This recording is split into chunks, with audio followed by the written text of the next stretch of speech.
ನಾವು ಈ ಬಜೆಟ್ನಲ್ಲಿ 4 ಪ್ರಮುಖ ಅಂಶಗಳನ್ನ ನೋಡ್ತಾ ಹೋಗ್ತೀವಿ. ಫಸ್ಟ್ ಒಂದು ಎಂಜಿನ್ ಆಗಿ ಇಲ್ಲಿ ಕೃಷಿ ವಲಯಕ್ಕೆ ಆದ್ಯತೆಯನ್ನು ಕೊಡಲಾಗಿದೆ.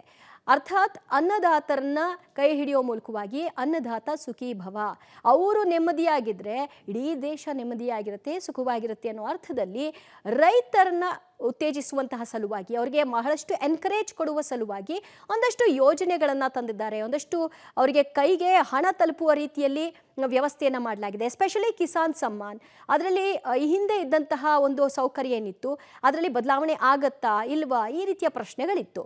ಕಿಸಾನ್ ಕ್ರೆಡಿಟ್ ಕಾರ್ಡ್ನ ಮಿತಿಯನ್ನು ಏರಿಕೆ ಮಾಡಿದ್ದಾರೆ. ಸೊ ಈ ಮೂಲಕವಾಗಿ ಲಾಭವನ್ನು ಪಡ್ಕೊಳ್ಬಹುದಾಗಿತ್ತು. ಏನಿತ್ತು ಮಿತಿ? 3 ಲಕ್ಷದವರೆಗೂ ಇತ್ತು.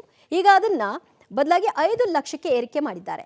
ಇನ್ನು ಕಿಸಾನ್ ಕ್ರೆಡಿಟ್ 3 ಲಕ್ಷದವರೆಗೆ ಏರಿಕೆ ಆಗಿದೆ, 3 ರಿಂದ 5 ಲಕ್ಷದವರೆಗೆ ಏರಿಕೆ ಆಗಿದೆ. ದೇಶದಲ್ಲಿ 3 ಯೂರಿಯಾ ಘಟಕ ಸ್ಥಾಪನೆಯ ಗುರಿಯನ್ನು ಹೊಂದಲಾಗಿದೆ. ರೈತರಿಗೆ ಸಿಕ್ಕಿರೋ ಬಂಪರ್ ಏನು ಅಂತ ಗಮನಿಸ್ತಾ ಇದ್ರಿ. ಇದರಿಂದ 7.7 ಕೋಟಿ ರೈತರಿಗೆ ಅನುಕೂಲವಾಗುತ್ತೆ. ಧನಧಾನ್ಯ ಕೃಷಿ ಯೋಜನೆಯನ್ನು ಕೂಡ ವಿಸ್ತರಣೆ ಮಾಡಿದ್ದಾರೆ. ಇದರಿಂದ 1,70,00,000 ರೈತರಿಗೆ ಅನುಕೂಲ ಆಗುವಂತಹ ವ್ಯವಸ್ಥೆ. 100 ಜಿಲ್ಲೆಗಳನ್ನು ಕೇಂದ್ರೀಕರಿಸಿ ಯೋಜನೆಯನ್ನು ವಿಸ್ತರಣೆ ಮಾಡ್ತಿದ್ದಾರೆ. ನೀರಾವರಿ ಹಾಗೂ ಸ್ಟೋರೇಜ್ಗಳ ನಿರ್ಮಾಣಕ್ಕೂ ಕೂಡ ಕೈ ಹಾಕಿದ್ದಾರೆ. ಧಾನ್ಯಗಳ ಉತ್ಪಾದನೆಯಲ್ಲಿ ಆತ್ಮನಿರ್ಭರತಾ ಫಸಲ್ತಾ ಯೋಜನೆಯನ್ನ ತರ್ತಾ ಇದ್ದಾರೆ. ಕೃಷಿಯಿಂದ ಉದ್ಯೋಗ ಸೃಷ್ಟಿಯಾಗಬೇಕು, ವಲಸೆ ತಡೆಗೆ ಒತ್ತನ್ನು ಕೊಡಬೇಕು ಅನ್ನೋದು ಮೇನ್ ಟಾರ್ಗೆಟ್. ತರಕಾರಿಗಳು ಹಣ್ಣುಗಳ ಉತ್ಪಾದನೆಗೆ ಪ್ರೋತ್ಸಾಹವನ್ನು ಕೊಡೋದು. NCCF ಕಡೆಯಿಂದ ಧಾನ್ಯಗಳ ಸಂಗ್ರಹಣೆ ಮಾಡುವಂತಹ ಯೋಜನೆಯನ್ನು ಕೂಡ ತರಲಾಗಿದೆ. ಹತ್ತಿ ಬೆಳೆಗೆ ಈ 5 ವರ್ಷದಲ್ಲಿ ಹೆಚ್ಚಿನ ಆದ್ಯತೆಯನ್ನು ಕೊಡ್ತಾ ಇದ್ದಾರೆ. ಟೆಕ್ಸ್ಟೈಲ್ಸ್ ವಲಯದಲ್ಲಿ ತಂತ್ರಜ್ಞಾನದ ಸಹಕಾರವನ್ನ ತರುವಂತಹ ಪ್ರಯೋಗ, ಮೀನುಗಾರಿಕೆಗೆ ಸ್ಪೆಷಲ್ ಎಕನಾಮಿಕ್ ಝೋನ್ ಅನ್ನ ನಿರ್ಮಿಸುವಂಥದ್ದು, ಕಿಸಾನ್ ಕ್ರೆಡಿಟ್ ಕಾರ್ಡ್ ಮಿತಿಯನ್ನ ಏರಿಸಿರೋದು 3 ರಿಂದ 5 ಲಕ್ಷದವರೆಗೆ. ಇದೆಲ್ಲವೂ ಕೂಡ ಅನ್ನದಾತರಾಗಿರುವಂತಹ ನಮ್ಮ ರೈತ ವರ್ಗಕ್ಕೆ ಆಗಬಹುದಾದಂತಹ ಬಹಳಷ್ಟು ಅನುಕೂಲಗಳು.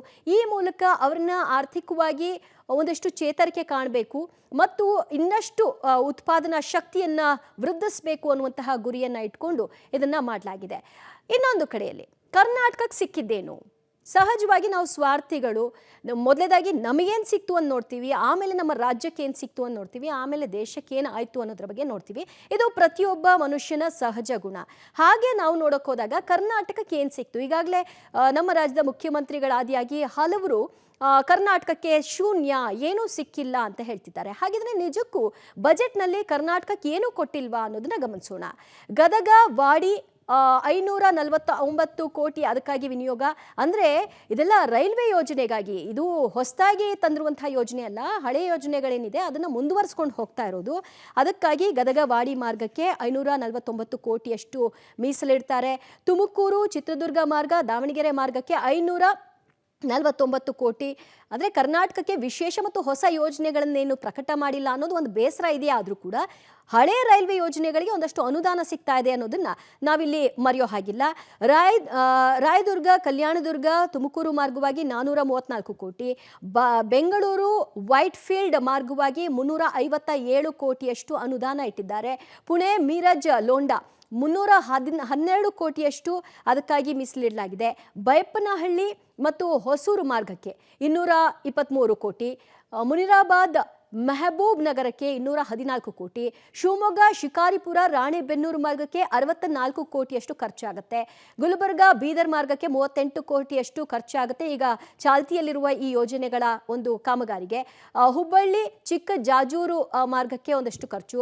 ಮಾರಿಕುಪ್ಪಂ 25 ಕೋಟಿಯಷ್ಟು ಅನುದಾನವನ್ನು ಮೀಸಲಿಡಲಾಗಿದೆ. ಹಾಸನ ಬೆಂಗಳೂರು ಮಾರ್ಗಕ್ಕೆ 26 ಕೋಟಿಯಷ್ಟು, ಅರಸೀಕೆರೆ ತುಮಕೂರು ಮಾರ್ಗಕ್ಕೆ 13 ಕೋಟಿಯಷ್ಟು ಅನುದಾನವನ್ನು ಮೀಸಲಿರಿಸಲಾಗಿದೆ.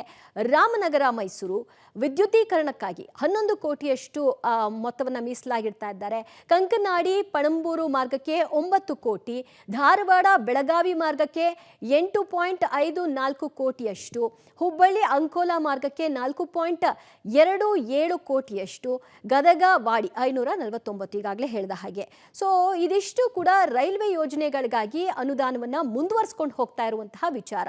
ಇದನ್ನೇ ಈಗ ಬಿಜೆಪಿ ನಾಯಕರು ಇಲ್ಲಿ ಪ್ರಸ್ತಾಪ ಮಾಡಿದ್ದು. ಯಾಕೆ ಅದೆಲ್ಲ ಹಣ ಕೊಟ್ಟಂಗೆ ಅಲ್ವಾ, ಆ ಯೋಜನೆಗಳು ಕಂಟಿನ್ಯೂ ಆಗ್ತಾ ಇಲ್ವಾ, ಅದನ್ನ ಯಾಕೆ ಕನ್ಸಿಡರ್ ಮಾಡಬಾರ್ದು, ಅದೆಲ್ಲ ಬುಕ್ನಲ್ಲಿ ಇರುತ್ತೆ ಅಂತ.